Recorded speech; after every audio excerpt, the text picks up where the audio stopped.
Good afternoon, everyone. I'm Karen Windsor, Chief Operating Officer of Atlantic Excel and Chair of the Noia Board of Directors.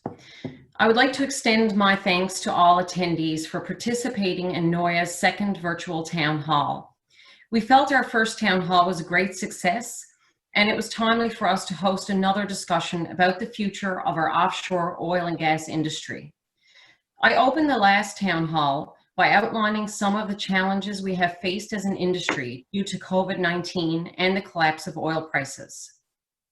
I think it is important to give an update on where we currently stand and the crisis our industry is facing.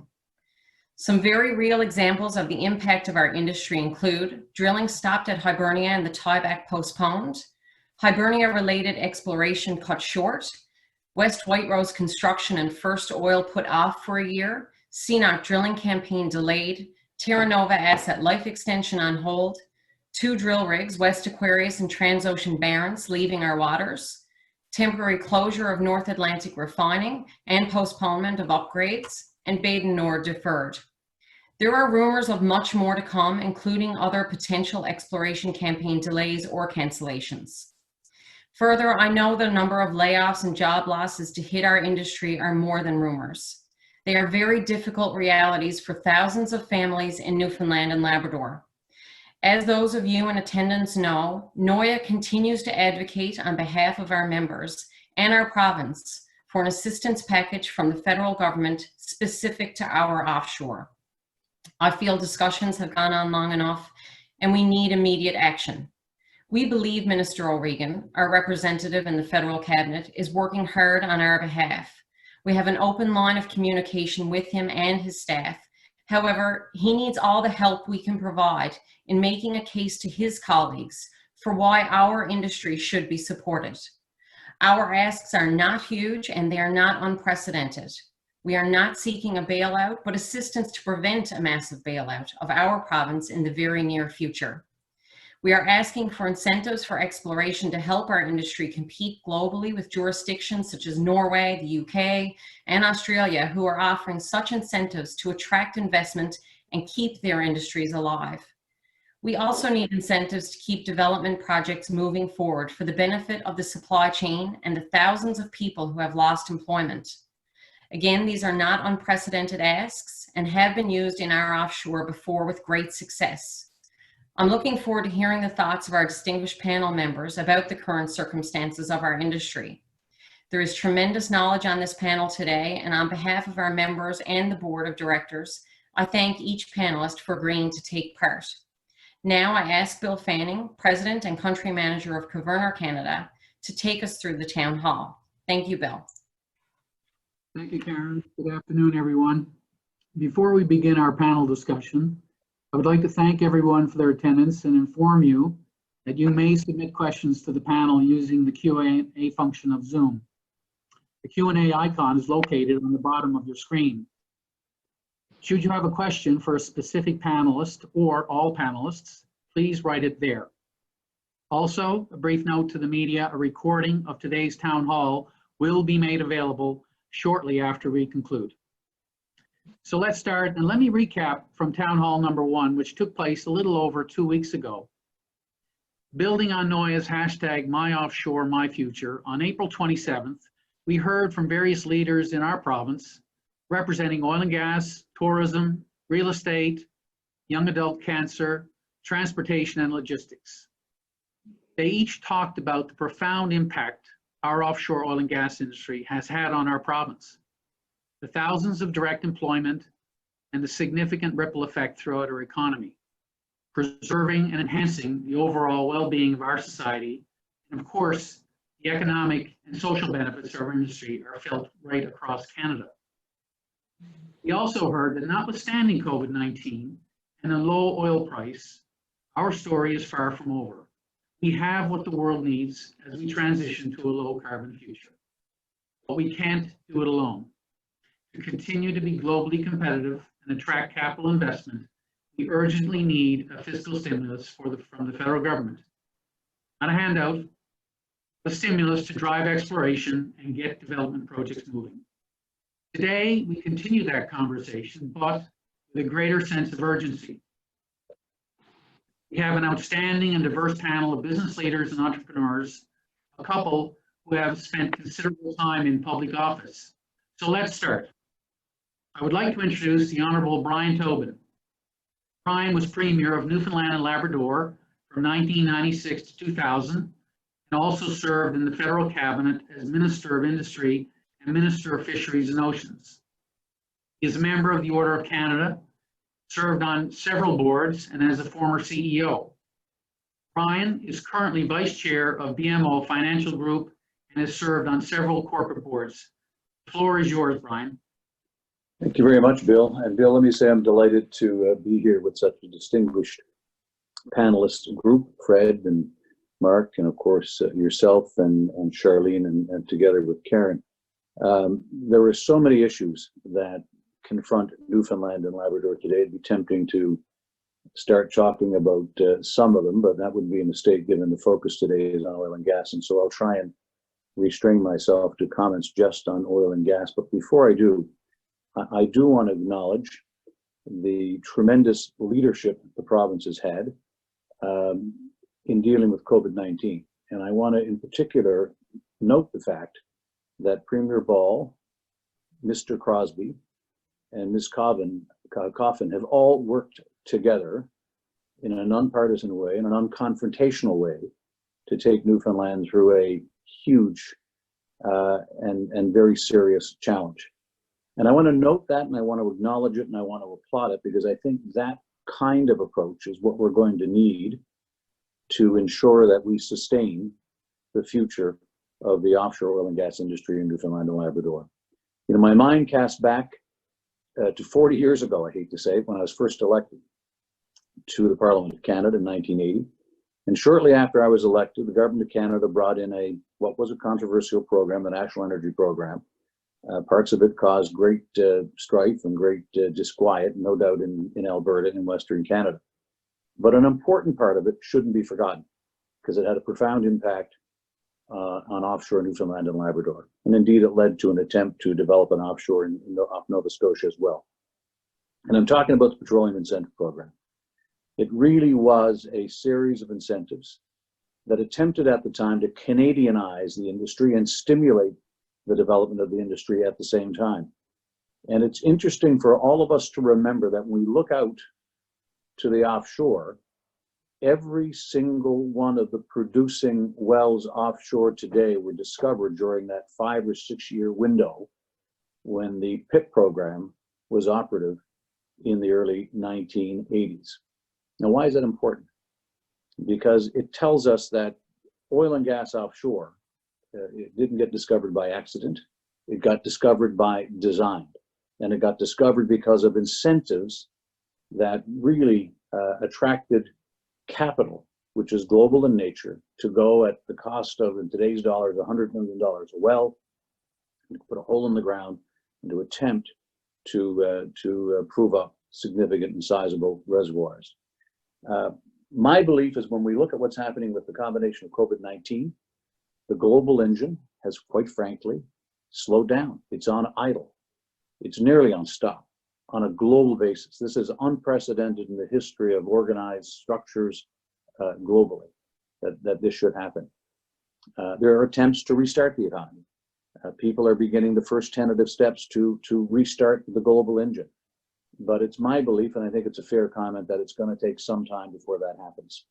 The combination of that engine slowing down, the requirement for fuel dramatically dropping, whether it's airplanes, whether it's buses, public transit, whether it's our personal cars, whether it's manufacturing, whether it's plants, processing facilities, the combination of that, coupled with what was an untimely and disastrous price war between Saudi Arabia and Russia, has led to an unprecedented drop in the value of oil. And of course, we know the storage tanks globally are now near full, including the storage tanks accessible for Newfoundland and Labrador offshore. It seems to me, if there were ever a time for Canada to once again, and let's remember, we talk, as Newfoundlanders, we always talk about the Newfoundland and Labrador offshore. We've got to remind ourselves, this is the Canadian offshore. And we've got to remind ourselves that the major beneficiaries of the Canadian offshore are all Canadians, not just Newfoundlanders and Labradorians. But if there were ever a time for Canada to step back in and to ensure that this industry sustained, now is the time for a dedicated program to stimulate offshore exploration once again.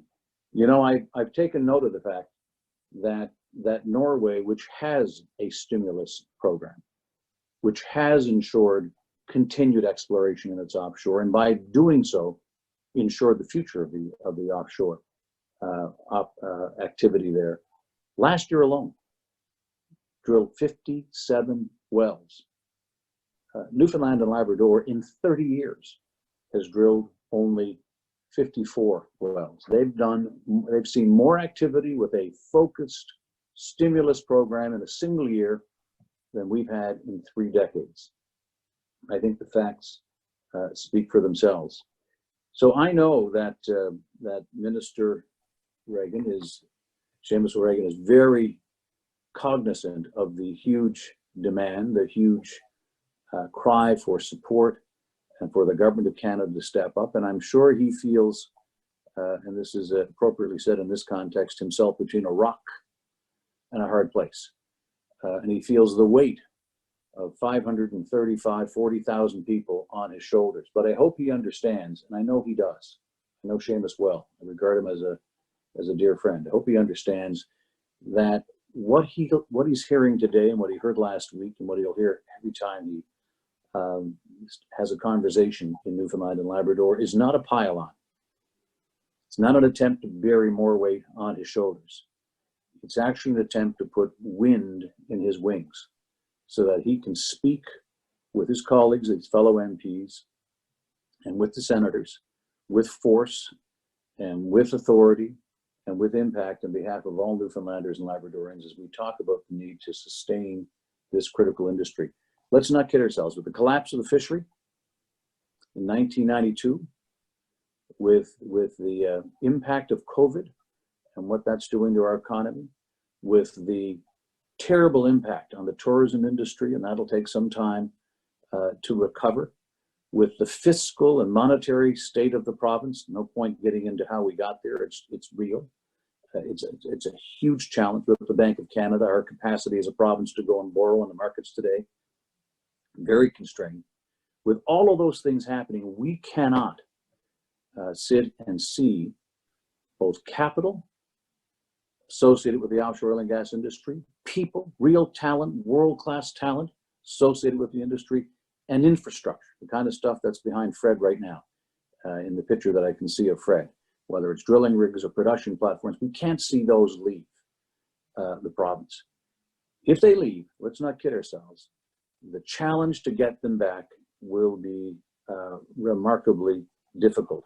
As was pointed out by Bill before I began to speak, I've chaired 3 large company boards on the TSX, in fact 4. I've been a CEO of several companies. Today I'm a vice chair of BMO Financial Group. I sit around many tables where capital decisions get made. One of the points I wanted to make today is these decisions get made quickly. In this COVID environment, where companies' first responsibility is to survive and sustain the equity value of their companies, protect their shareholders, their employees, and all of their stakeholders, they don't take long to make decisions. Look at Warren Buffett and his decision to exit all of his airline stocks in a very short period of time at a substantial loss to the value of his investment. Bam, decision made. One of the messages I wanted to leave today is that I have no doubt that boards, management teams who are present in the Newfoundland and Labrador offshore are pressed today to ensure that they are seeing a decent return on capital, that if they're going to commit to the longer term, they have to believe in the future. They have to believe they have real partners, or capital will flow elsewhere. So we need timely and quick and effective decisions. One other comment, I'm afraid I might be pushing my time, Mr. Chairman, but if I can, just a little longer. I think this is more than an issue for the federal government to resolve. I think there's a role for the provincial government. In 1996, when I became premier, we didn't have a generic offshore oil and gas regime. We were doing one-off negotiations. In fact, we finished in the first months I was in office, the negotiation on Hibernia. And then we brought in a generic regime. That regime is what's in place today and drives the operation of the existing players in the offshore. There have been some tinkering with it, some changes to it, but fundamentally, it still exists. It's now 25 or approaching 25 years old. I think it's time for the province of Newfoundland and Labrador to look at that regime in the context of this challenge and to ask whether there ought to be changes to it, maybe even a moratorium on royalties for a period of time, all part and parcel of developing a package with the federal government to ensure that we sustain the players in the Newfoundland offshore now and into the future. And I'll stop right there. Thank you, Mr. Chairman. Thank you, Brian. You've covered a lot of ground there. Excellent insight. Touched on a number of really, really important points here in terms of the urgency, being in unprecedented times, and truly this is a Canadian story for certain. And I look forward to the panel Q&A and picking up on some of the important points that you've made. So thank you for that as your opening. Our next panelist, Charlene Johnson, is the CEO of Noia and served several senior portfolios in the government of Newfoundland and Labrador, including finance and president of Treasury Board, innovation, business and rural development, and environment and conservation. Charlene has a brief presentation to provide. Charlene, please.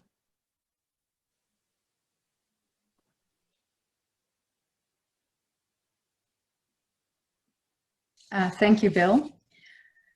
Welcome, everyone. Today I thought I would do a slideshow. We have many members on the line, but we also have a number of people from the general public. So the first couple of slides, I just want to talk about really quickly what is at stake. You'll see from this slide that oil and gas is a significant contributor to our economy. When oil was at peak production, GDP from oil and gas was consistently 1/3 of our total GDP. And even when production and price was down, it still accounted for 1/4 of our GDP. So the question is, going forward, how do we replace that? In this next slide, you'll see that before oil and gas came into production, in Newfoundland and Labrador, we were 13% below the average weekly earnings compared to Canadian average weekly earnings. Hibernia comes on stream, oil and gas comes on stream, and in 2017, this is Stats Canada data, we are now 6% above the average weekly earnings. And it's a rising tide lifts all boats. That helped raise the incomes of many sectors of our economy. This is tens of thousands of families that we are talking about. I thought it's important to outline our asks. I know our members have heard at a very high level exploration and development incentives. So we have two proposals effectively, and CAP, the province, the Oil and Gas Corporation, and Noia, we're all aligned that what is needed to recover, to move forward, and to compete is exploration and development incentives. We are seeking a multi-well exploration incentive program with a graduated reimbursement of capital costs ranging from 30 to 70%. Multi-well, because the more wells you drill, the better the success rate. And that's on the exploration side. Simultaneously, we're also looking for an investment tax credit for development. Oil and gas companies could avail of it up until 2002, at which time the price of oil went high, and we're asking now to be able to avail of that again with a 15% tax incentive in the short term and 10% in the long term. Norway, as Brian had mentioned, announced exploration incentives way back in 2005, and you can see from this slide here what happened to seismic and what happened to production. And just last week, they announced development incentives as well. So they already had the gold standard when it came to exploration incentives. And now we are competing with Norway on development and exploration incentives. And there is talk that the UK and the United States are looking at incentives very soon as well. So we need to be in the game or we lose. Brian already mentioned this, so I'll just quickly go over it. 57 wells in Norway, 30, that's more than what we've done here in the last 30 years. When they brought in the incentive in 2005, the number of companies there doubled, and there were 17 discoveries last year alone. And of course, we know incentives work locally because, as was mentioned, PIP has led to the 4 fields we have today. So this slide here shows the economic benefit of drilling an exploration well. And you can see even with a dry well, one well creates 54 million in labor income in Canada, 37 million in Newfoundland and Labrador alone, 625 jobs with 370 of those in Newfoundland and Labrador. So the investment will be returned to the federal government in the way of corporate income tax, personal income tax, consumer spending. This is a short-term investment to help us through a period, and the returns will go back to the federal government in spades. The more wells you drill, the better the chance of success, and this is what success looks like. A discovery, an average discovery of about 800 million barrels leads to 4,400 annual jobs. Gross economic output for Canada, $2,650 million. Again, demonstrating that this is not a handout, this is a hand up, and the money will be returned. Now, that was on exploration incentives. Development incentives could help with Beta Nord, West White Rose, Terra Nova, Hibernia, the North Atlantic refinery closed. So I thought I would just pick one of those and show what a development incentive could mean. So with the 15% tax incentive, that would virtually equate to about $300 to $350 million of an investment from government. That on a deep water project that's roughly about $10 billion to construct, life of field, would lead to $3 to $3.5 billion in government revenue, $14 billion in GDP, and more than 10,000 person years of employment. Significant returns for the original investment of $300 million. That is what is at stake. This is what we have the potential to lose to another country's gain. This slide here, I thought, because we have many on the line from different sectors, this shows the economic impact from oil and gas throughout the whole economy, including induced impacts. The purple shows what it could be in 2033 with 2 more billion barrels of oil coming into production. So you see here recreational vehicles, restaurants, even pet supplies fare better when oil and gas activity is up. Now that was highlighting the economic benefits. I'd like to turn now to the environmental benefits of our offshore. And you see down at the bottom of the screen, the red circle, that is Hibernia. Several studies have shown that we are 30% below the greenhouse gas emissions, the world average. We are 0.23% of Canada's greenhouse gas emissions. Of the 10 million metric tons of greenhouse gases in Newfoundland and Labrador, less than 2 million of that comes from the offshore.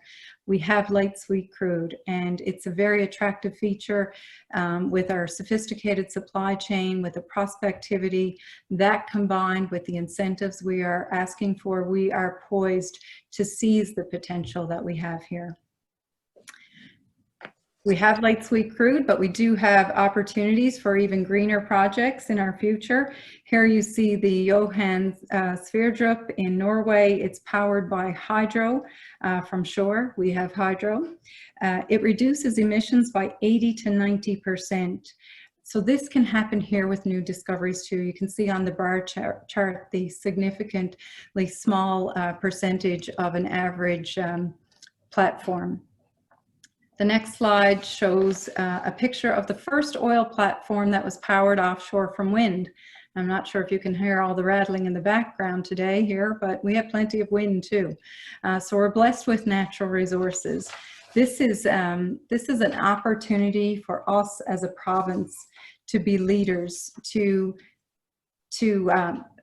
to have net zero by 2050. And that's just not an environmental plan, that's an economic plan to be competitive globally.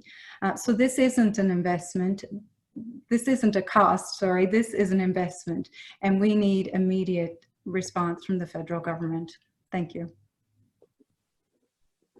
Thank you, Charlene. Very well articulated. I think what's really important here, just building as well from what Brian said, is, you know, what's really important here is that we're very clear on the asks related to the industry in terms of Noia, the operators, full alignment relative to what we need.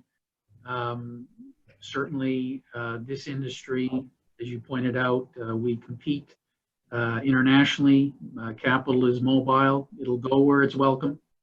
So we have no other choice but to roll up our sleeves and put the effort into this, because the future looks fantastic, as you've clearly highlighted. And of course, the facts don't lie. So thank you for taking us through that. And I'm sure we'll come back and talk a little bit more about that as we get into the roundtable. I'd also like to say that under your leadership, you've been very effective in putting the spotlight on our industry and the challenges we face. I think, I'm not sure what the numbers are here today. There are probably over 1,000 people, and that's clearly evidence of the hard work of Noia, but it also sends a very strong message that our offshore oil and gas industry is in a very fragile state. So thank you for that. Our next panelist, Mark Dobbin, is the founder and president of investment firm Killick Capital. From 2006 to 2008, Mark chaired CHC Helicopter Corporation, then the world's largest helicopter company. Today, Mark is chair of Innovation and Business Investment Corporation, and he's also the co-chair of Business and Arts Newfoundland. Mark, please. Thank you. Good afternoon, everyone. I'm speaking to you today because Killick Capital is an investor in Newfoundland and Labrador companies, mainly technology-based. The organizers of this event felt that this perspective would be helpful. I started my career with Sealand Helicopters in 1981 when the offshore oil and gas industry was just beginning here. There was no production then. 100% of the wells drilled were exploratory.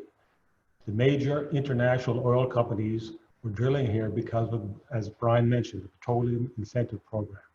Because of that program, we have an offshore industry here in Canada today.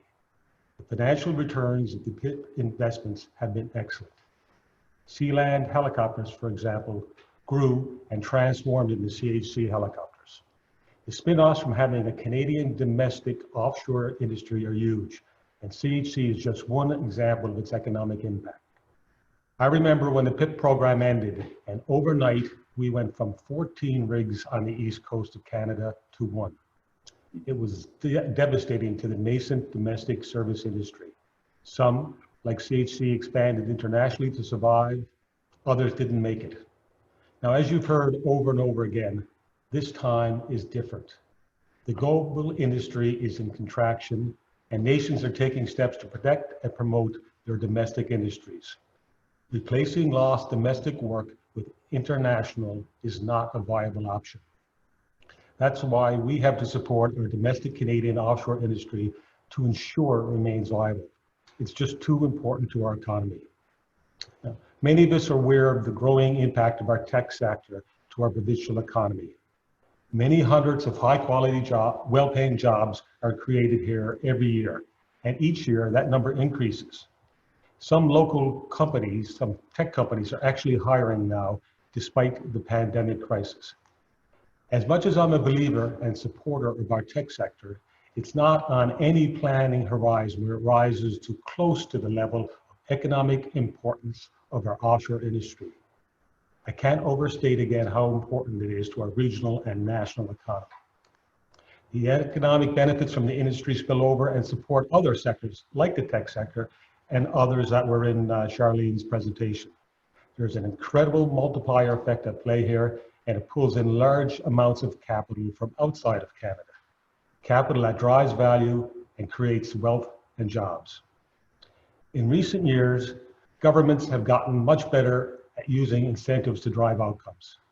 In the innovation ecosystem, government investments have been instrumental in supporting and celebrating the growth and economic benefit of the companies that existed. With both equity and non-dilutive financing, we are allowing our tech sector to compete and succeed globally. Canada recognized the tech sector's importance, and that is why support programs were developed and deployed in record time. I believe the same logic and approach should be applied to our offshore industry. Our low carbon oil is the best way to bridge society to a carbon-free future.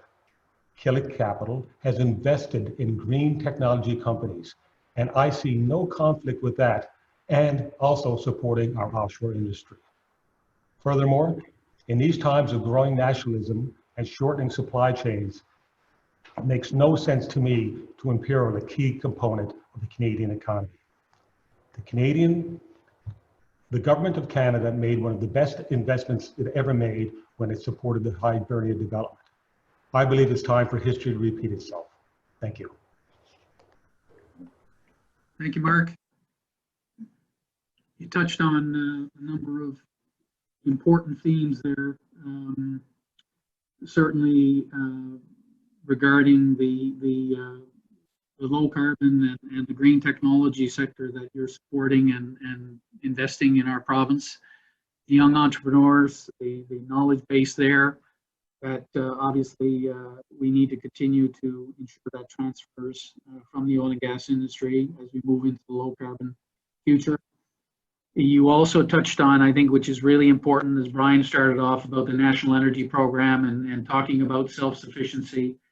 And certainly there's an argument that should be made today that that is probably as important as it was back in 1980 when the NEP program was first introduced. So thank you for your comments, and also thank you for your commitment to investing in our province's young entrepreneurs and the high-tech startups. Our next panelist, Fred Cal, is president of the Cal Group, one of the largest multidisciplinary construction and fabrication companies in Atlantic Canada. Fred is the chair of the Genesis Center and the MUN Engineering and Applied Sciences Advisory Council, and serves as a director on numerous boards. Fred, please.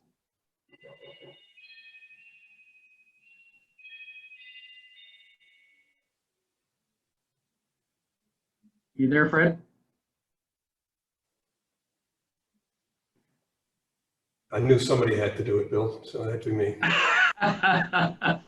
That's okay. Hey, that's a great picture in the background there. Fantastic. Hopefully that distracted a few people for the second. So good day and thanks, Bill. Before I begin today, I would first like to take a moment to discuss safety in the wake of COVID-19. The presence of COVID-19 in our communities has collectively heightened our focus on safety. It is the norm today for letters and email messages to close with "stay safe." The measures we have taken to flatten the curve so far have been successful, and the actions we take as restrictions begin to ease will be taken with the same focus in mind: safety. We have hundreds of employees working from home and many teams still working on project sites across Canada. It's important to acknowledge we are all currently engaged in and will re-enter a work environment that is very different from the one they were in before COVID-19. This will not be without its challenges, but we've already shown that we can adapt and are up to whatever it takes to get this thing moving.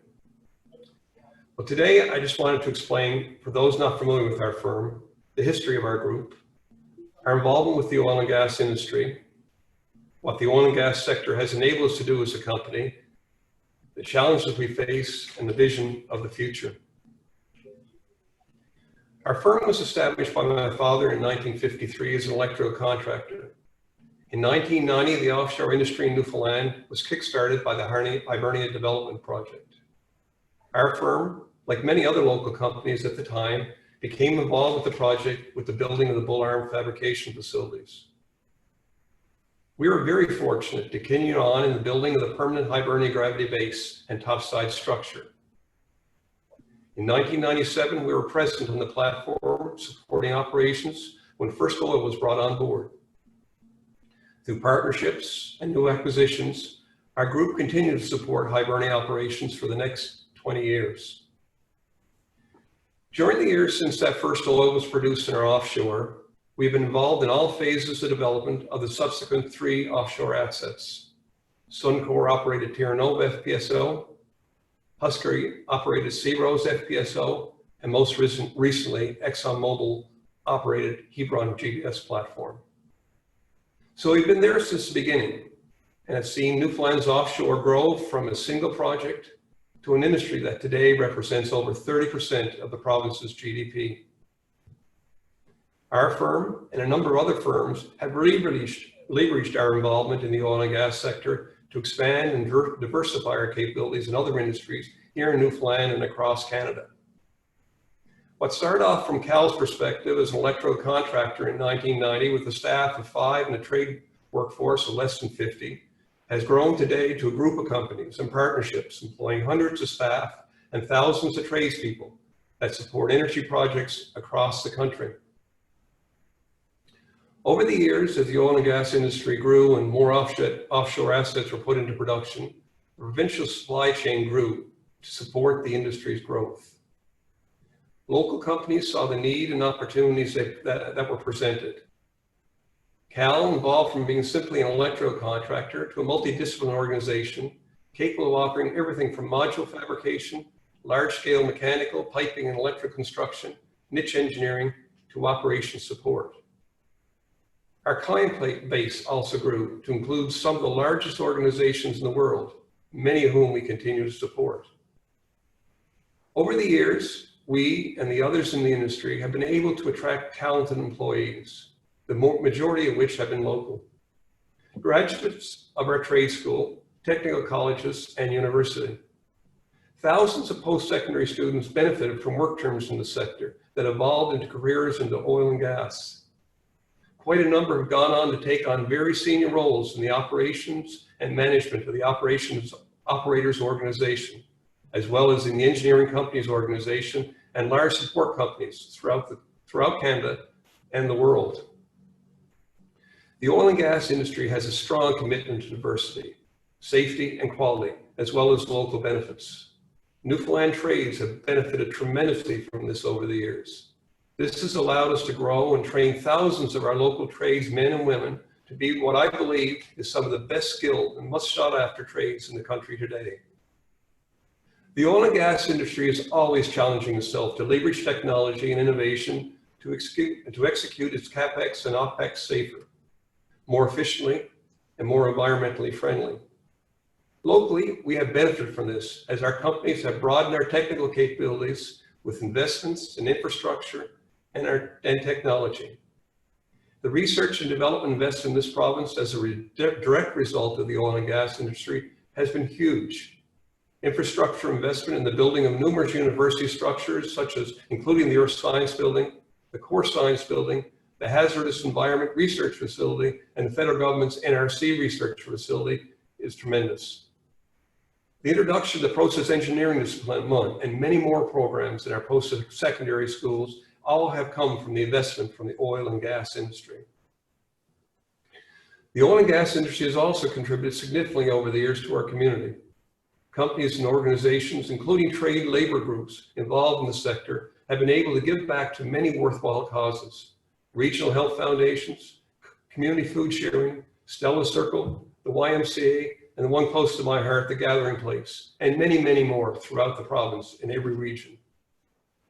Companies in the oil and gas industry have also been very, very avid supporters of the arts. A strong oil and gas industry creates and maintains a strong economy. This industry directly or indirectly touches every aspect of our community, including real estate, car dealerships, restaurants, etc. This has significant impact and has created a robust supply chain with tremendous, tremendous economic spin-off. I don't think I'm telling anybody here today something they don't already know. But it cannot ever be forgotten how this province and this country has benefited from the oil and gas industry, not only from the revenues it has generated, but the employment of long-term, good-paying jobs it has created, the growth that has resulted in the communities throughout the province, the technology it has enabled to be developed and leveraged elsewhere, and the strong safety culture it embodies has influenced other industries in the province and generally how we live. We are here for the long haul, but we need the right support and acknowledge now the significant impact these contributions have on our province and our country.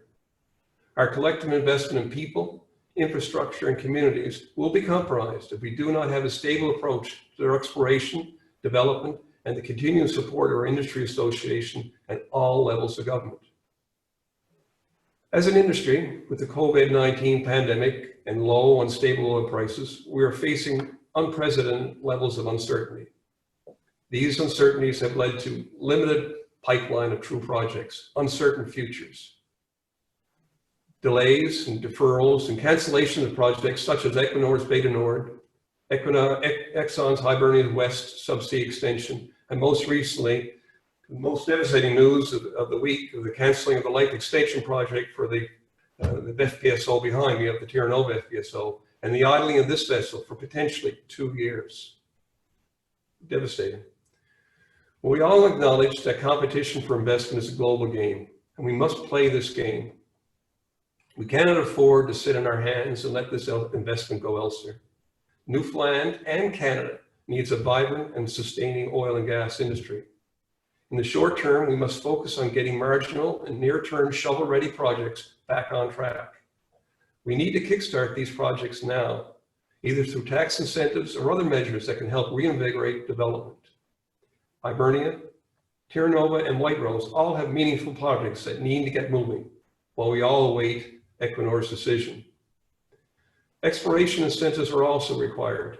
Long-term industry sustainability requires exploration. We need to accelerate these efforts through streamlined regulations and incentives. This vision is possible, and we are committed to making it happen. I appreciate the provincial and federal government's efforts made to date, but time is of the essence. We will need to be part of the solution, but let me be clear, as Charlie indicated earlier, the industry is looking for a handout, hand up, hand up, not a handout. I would like to thank Noia for inviting me to participate in the virtual town hall. I applaud their ability to gauge their member companies, many of whom would normally compete for the same project opportunities, to bring a unified voice to the fierce challenges facing every one of us in the offshore oil and gas industry today. Thanks. Thank you, Fred, for that very comprehensive and important perspective of our industry. I have to tell a personal story here of when you and I were much younger and had thicker mustaches, and were out running around Bull Arm, and I remember you showed up with I think it was a 20-foot trailer of electrical equipment, and you never looked back. You were up for the game, this new game called offshore oil in Hibernia. And under your leadership, Cal has become a great success, and employing thousands of people at peak and giving back to our community. And I think again, we sort of think about all of the panelists in their opening remarks here today. We talk about the fact that we're just getting started, but we need some help here to be able to incent the various programs to get drilling moving, to be able to ensure that the level of lifestyle that we enjoy in Canada and in Newfoundland and Labrador continues. And also, I guess, if you look at Cal in terms of what their investments in oil and gas have led to in terms of the ability to diversify into other industries and to expand, and also to give back to the community in terms of board positions and looking at community involvement, all those types of things. Really appreciate it, Fred. Thank you very much. And thank you to our panelists for all of your insightful comments.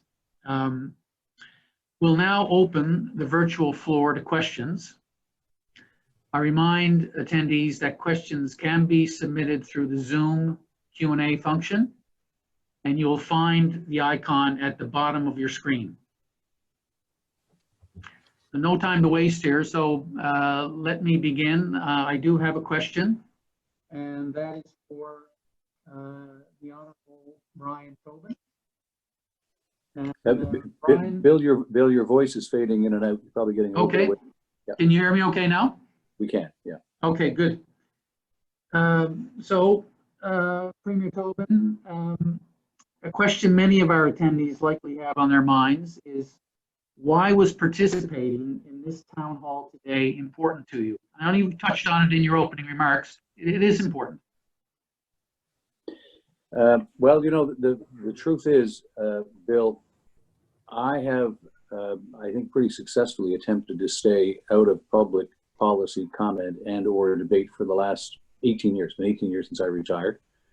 And other than being involved in various charitable causes and fundraisers, you know, for the arts community in Newfoundland, for the Nature Conservancy of Canada, I really have not been a talking head on TV, been asked to do so many times, or I've not given speeches at party functions.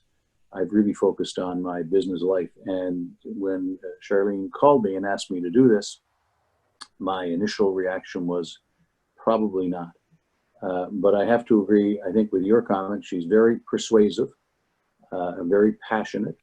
And obviously, this is more than a job. This is about the future of the province. And it really did remind me that when any one of us who care deeply about Newfoundland and Labrador are asked to stand up and speak out, especially at a time like this, you really can't have the luxury of saying, no, you've got to be heard.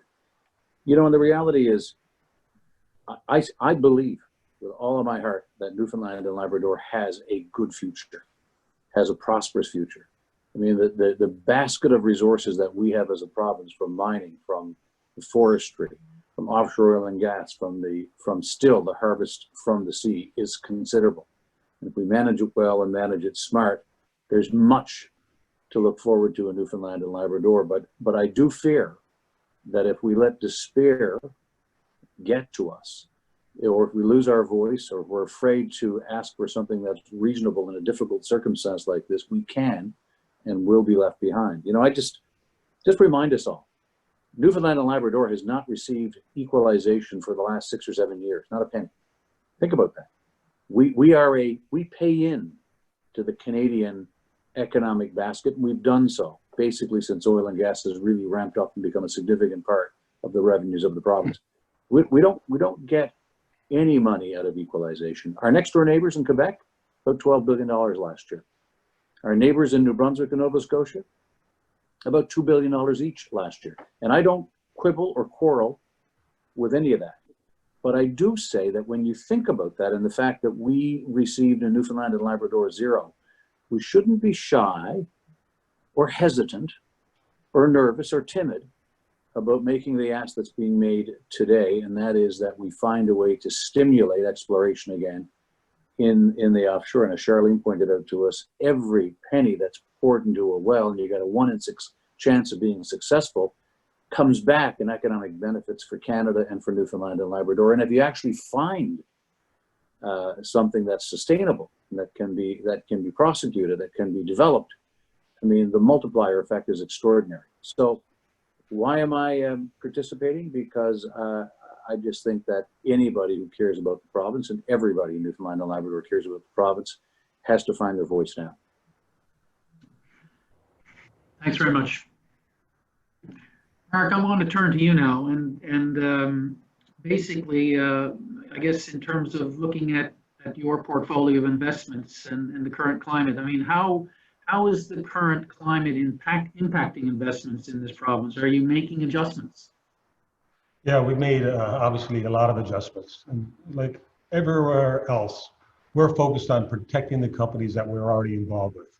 This means very careful application of our capital and our co-investors' capital, and we're also making sure that where and as appropriate, all of the investee companies have full participation in the various government programs that are put in place, as I mentioned earlier, and it's key to their survival. Without them, I think the startup sector here would be decimated.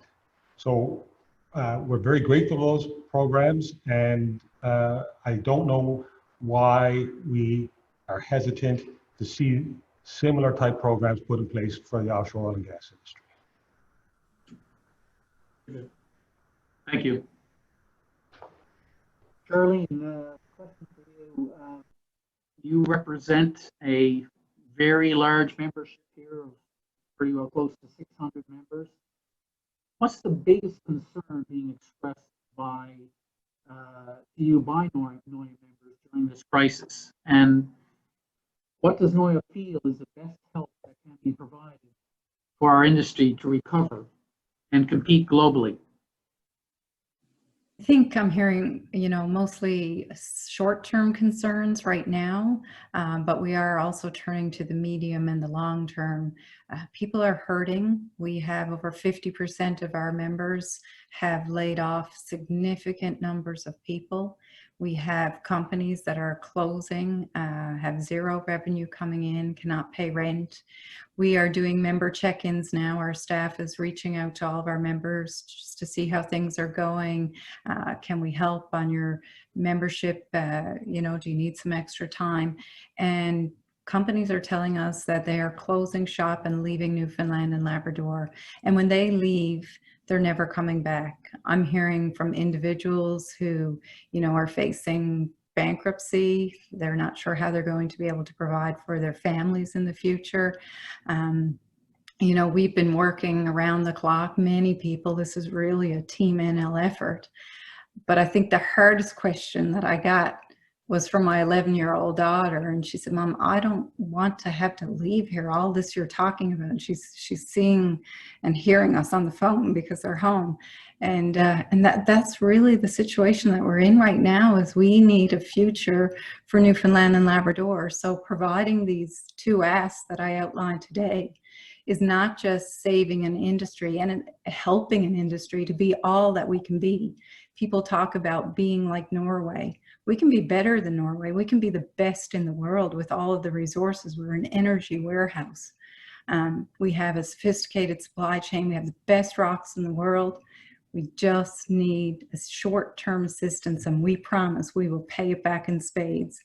And I said in my opening comments that we need to be visionary. We need to have a long-term view. And I think it's time our province, we all together show leadership to have net zero by 2050. As I said, this is not just an environmental idea. This is an economic idea and plan as well to be globally competitive. We just need help, and we need it yesterday. Thank you. Fred, question for you. What are the biggest challenges companies such as yourselves are facing right now? Well, I guess it's twofold. I guess first of all is the attraction and retainage of talent, and as this industry, it wanes, being able to keep and track the people has been very, very difficult. And the other thing is, I guess, from our, to be into this sector, there's a fair bit of investment in terms of bricks and mortar as well, and that's fine, but it's very, very difficult when we have the ups and downs of the industry where you make an investment and then you have your project and then there's no project, and then you have to gear back up again. And this investment is sitting idle while the next project comes on. So you have to have that investment to be able to compete and be able to service the sector. So that cash outlay and that infrastructure investment, in a very sporadic industry, is very, very difficult for us and people like ourselves. And so going forward, this is, we need to try to, again, sustain, consistent amount of exploration and amount of developments around here, so we can be able to, keep that infrastructure busy. So, but that's the big thing that I find, that the talent and retaining the talent during the down periods, as well as the infrastructure, and be able to have to invest in the infrastructure and be able to afford to keep that and maintain it while projects are not being pursued. Yeah, I mean, I think someone talked about the number of wells that we in relation to what's been drilled in Norway, and it's difficult to get that critical mass if we've only, if most of the wells that we've drilled have been prior to 1998. It just takes a long time, to make those discoveries and go from discovery to development. We have challenges even in terms of the regulation toward that to sort of shorten the cycle time. So I think critical mass is what you're pointing out is difficult to then be able to retain and move people from one project to the other. So thank you for that. Brian, I want to come back to you. I've stated a few times myself that I find that the politics of oil and gas in Canada is complicated. And I'd like for you to help the audience understand that we hear there's a concern within the federal government about supporting the oil and gas industry and how that may be received publicly. Do you think this is a valid concern? I think it's a valid concern and a question that people should ask, whether money is being spent well or not being spent well, and we should never shy away from being able to answer that question in the Canadian offshore, the Newfoundland and Labrador offshore. Let's just remind ourselves that the government of Canada has a policy to move Canada toward a lower carbon economy, lower emission economy. And we are sitting on a global scale, if you compare the Newfoundland and Labrador offshore, the quality of this crude, light sweet crude, to what else is out there planet-wide, we're sitting on some of the lowest emission oil to be had anywhere in the world. So if it is a policy objective, and it is, to be a lower carbon emission economy in Canada, it makes perfect sense to want to be supportive of and sustain the development of the Newfoundland and Labrador offshore. I just noticed, Bill, that Charlene just dropped a comment that should cause my ears to perk up, and she made reference to being net zero by I think you said 2050. Is that what I heard? Does that represent today, I'm sorry if I'm jumping in on your toes as moderator, does that represent a new policy statement? We've got both the chairman and Charlene both here, Karen and Charlene both, a new policy statement and or position by Noia, and if it is, I think it's a very significant development and one that responds to the very issue that you just raised, the concern about, well, why invest in this sector? I think the sector is understanding that we're going through a transition of our economy. We see this oil as being transitional oil, and the sector itself is stepping up to a commitment to a lower carbon economy. So is that what I heard, or am I putting words in your mouth, Shirley? No, our board of directors and myself as CEO, we are wholeheartedly in support of net zero by 2050. We should be developing our oil and gas sector while supporting and encouraging the use of renewable forms of energy. And the revenue from the offshore can also go further to help with innovation, like Mark was talking about. We have the skills and knowledge here. We have our employees are absolutely world class. We're all environmentalists. I'm an environmentalist. We want to protect our environment, and I want my daughter to have a good quality of life. So absolutely, it's something that our board wholeheartedly supports. Mark, I'm going to come back to you a little bit about, again, talking about our youth here in the province and retaining our best and brightest. I know you work with a lot of young entrepreneurs and startups. Are you concerned about a loss of good people and innovation if our oil and gas industry continues in a prolonged slump? I'm very concerned about that. As I mentioned in my earlier remarks, I started working in the industry in 1981. And we in this province are facing a demographic time bomb. The roots go back to 1981 because the economy was very weak when we all graduated, and everybody left, and not everybody came back. Now we have an aging population, so that further strains our tough fiscal position. So I'd hate to see anything happen that exacerbates that. The other thing is, if you look at the way the tech sector or the startup ecosystem works, it's reliant on two things: that come from the rest of society. One is capital. Angel capital comes from a buoyant economy, and a lot of the companies that we've invested in and have seen grow and create employment have come with mentors and capital that was generated within the oil and gas industry. So I think it's very important. Thank you. Fred, I've got a question, and I guess at maybe the risk of repeating ourselves, but some things bear repeating given the importance of this. But you've been involved with the industry for a long time and have seen many different ups and downs. I mean, how does this current circumstance today compare with other challenging periods the industry has faced? What are your thoughts in that regard? Bill, I think it's fair to say it's unprecedented. We've never seen such a situation that we're in at this present moment. I mean, I said we've gone through a lot over the years. We've, you mentioned earlier on, I guess in your previous speech, in the, when Hibernia started, and then 2 years into it, the Gulf Canada pulled out, and everybody was devastated. We saw the collapse in 2009 in the economy, and the oil and gas tanked, and but it was a very short-lived, and we grew out of it again. And then in 2014, and the price of oil dropped again, and again we felt the impact of that, but nothing as severe as what we're seeing right now. And with the low oil prices and the COVID-19 and the state of our economy, it's pretty tough times right now, and it's got us all very fearful, I guess, and of being able to maintain our infrastructure, or the employment level that their companies have. And the big thing is, Bill, is that we're just listening to what Mark was saying.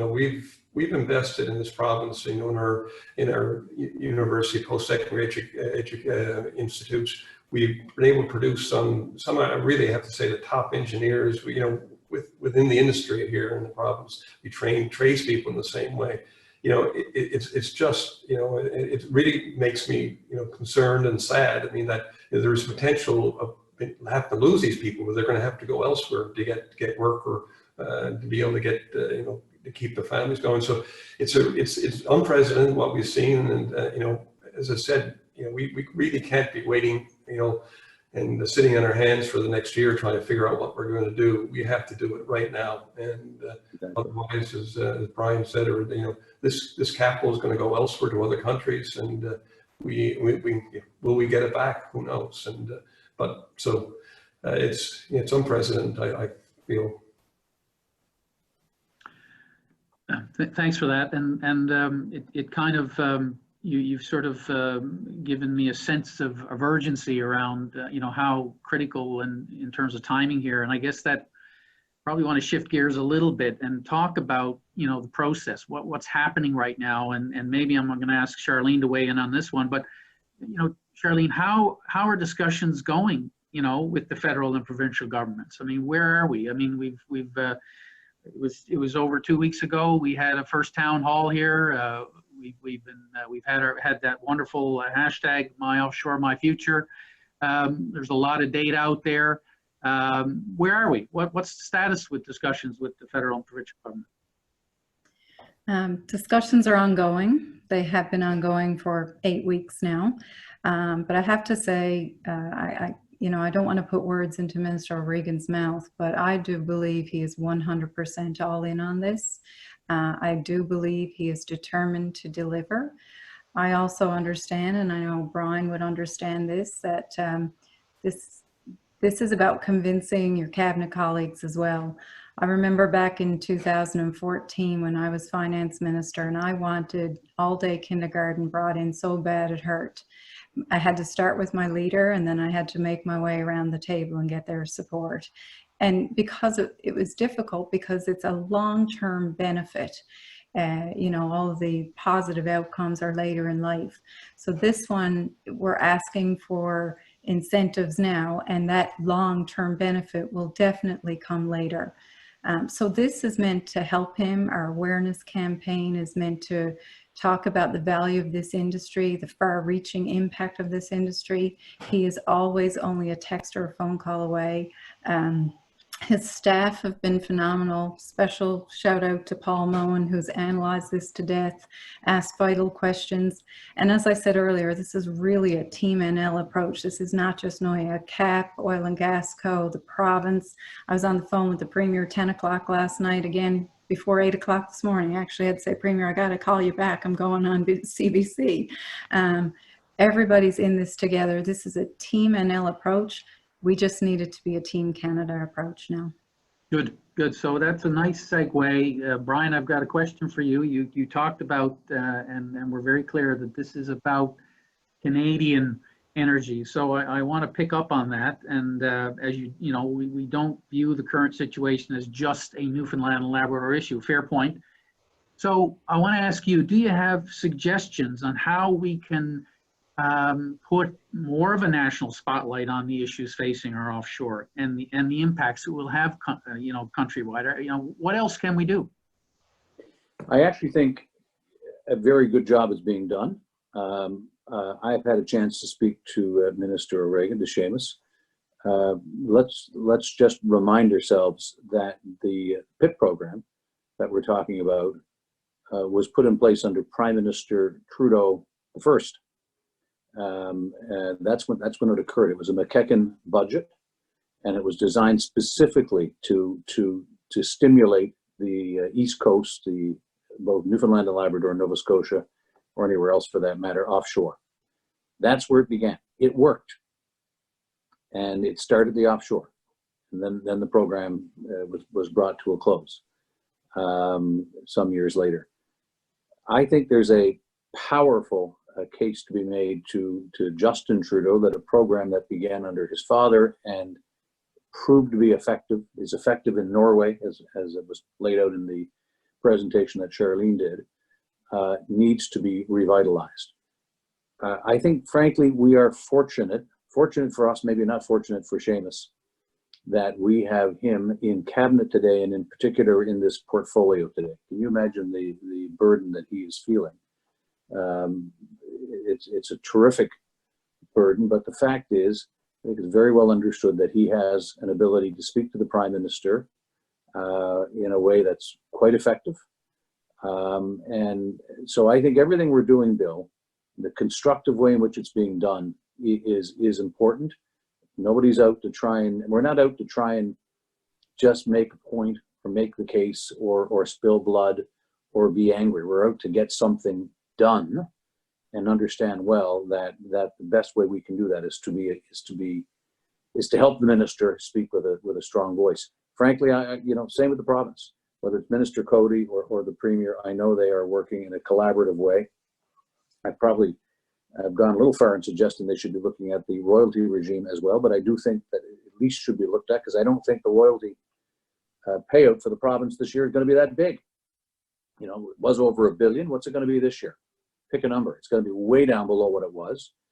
And is it worth what we're pulling out of it if we can turn that program around as well and use that as part of a stimulus, federal, provincial stimulus package? Team Canada going to work to make sure that the Newfoundland and Labrador, as I like to say, the Canadian offshore is sustained. So no, at this stage, I can't believe, very good point, that Fred made. Decisions of this order of magnitude get made quick around corporate board tables. You talk about the FPSO behind you. If it's offshore and it's not producing oil, then it's not a profit center, it's a cost center. And we all know what happens when you have cost centers.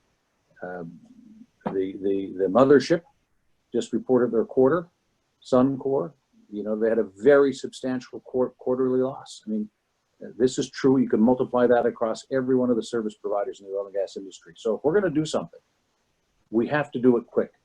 If we wait another month or 2 or 3, it may all be academic. Capital will flow elsewhere, where it gets a better return, a more certain set of circumstances and rules, and we will have a devil's time bringing the industry back to Newfoundland. So I think Seamus knows that, and I think Premier Ball knows that, and I believe that when the case is made, the Prime Minister will understand that. Good, thank you. Mark, and of course, time is of the essence. Capital is mobile. It'll go where it's welcome. Decisions are being made. They're being made quickly. I think we have a crisis of consensus that our minister, the government, is working hard on this file. But how great of an economic impact do you think there will be if the offshore loses out on investment to jurisdictions as Norway or the UK, if they offer fiscal relief, which they have, and Canada does not? I mean, how significant is this going to be? Well, obviously I'm not an economist, but if you lose your competitive edge on an industry that's globally competitive and it's currently contributing around 30% to your economy, that's going to impart pain on the society of Newfoundland that will be felt for generations. I talked about the demographic bomb earlier. And I don't know how we plug that hole. So, you know, what happens to our tax base? What happens to our ability to fund our institutions and our healthcare? I don't know how we can deliver what the standard of living that Newfoundland and Labradorians have been accustomed to with such damage being done to our economy. And then if the supply of offshore or any kind of petroleum moves away from Newfoundland and Labrador, where does it come from when our industries elsewhere and here in the province recover and the demand comes back? Now Canada becomes a net importer of oil. At what price? It just doesn't make sense to me. Thank you. Fred, I'll ask you to maybe start with this one. We are receiving a lot of questions about job losses and the substantial number that have occurred in the last few months. And Karen mentioned in her opening remarks, thousands of families are impacted. People are concerned that they will not be returning to their jobs. What are your thoughts in terms of how we best support our companies to get our people back to work? Well, yeah, I think the federal government right now has, introduced a lot of initiatives, I think, to help us from that perspective. But if you put the COVID-19 crisis aside, if you can, and look at the from the offshore, the oil and gas sector. I mean, all I go back to is what I said again. I mean, there are some low-hanging fruit that shovel-ready projects that I think we can get moving right away. The one behind me is an immediate example of that. And if that project, if we could restart the extension of life of the Terra Nova FPSO, I mean, there's thousands of months of jobs that could be possibly generated from that immediately, as well as preventing the loss of permanent jobs. So that, I mean, that's just one, obviously. But I mean, there's engineering support that goes with that. I mean, as you know, on the Equinor project, if we're able to get moving on that one and get a decision, I mean, there's engineering, immediate engineering jobs that would be kick-started on that one. And the same thing I would think to you on the Hibernia West project. Again, I'm looking at it from the outside in, and obviously nothing. Yep. But again, I mean, those projects, if we were able to get the green light on those at this point in time, even in a staged approach on the thing, at least, I mean, you'll be able to get the engineering and the supply chain moving again on it, and give them, I think, will give some hope to what's going on. And he said, we're going to come out of this COVID in the next few months, and but I'm fearful that because of what we're seeing in the cancellation, people, again, as Brian said the other day, I mean, there's over 2 million unemployed Canadians right now.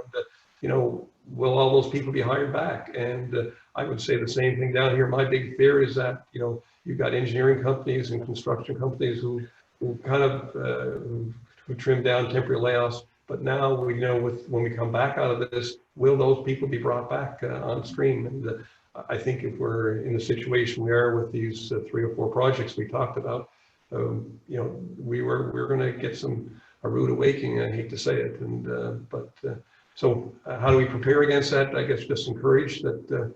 I guess the sector, along with the federal and provincial governments, to see if we can somehow incentivize these guys to move forward with these projects.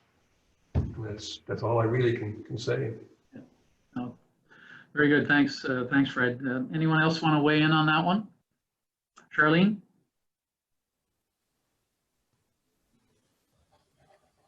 No, I think Fred said it best.